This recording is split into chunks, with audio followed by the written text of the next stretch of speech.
நடக்கக்கூடாதது நடந்துருச்சு. என் லைஃப்பில் இந்த மாதிரி ஒரு பெயின்ஃபுல்லான ஒரு சுச்சுவேஷனை நான் ஃபேஸ் பண்ணதே கிடையாது.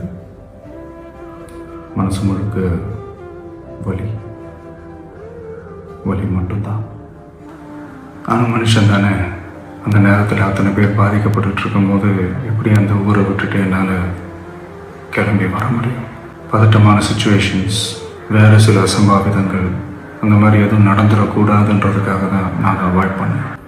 கிட்டத்தட்ட ஒரு 5 மாவட்டத்துக்கு பிரச்சாரத்துக்கு போனோம். இந்த மாதிரி எதுவுமே நடக்கல. ஆனால் கரூரில் மட்டும் ஏன் எப்படி நடக்குது, எப்படி நடக்குது? மக்களுக்கு எல்லா உண்மையும் தெரியும்.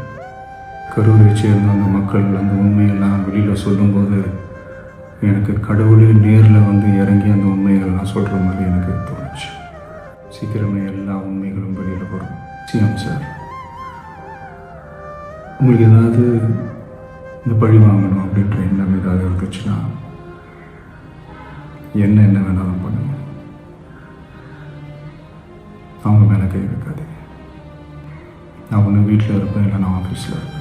என்ன வேணாலும் செய்யுங்க.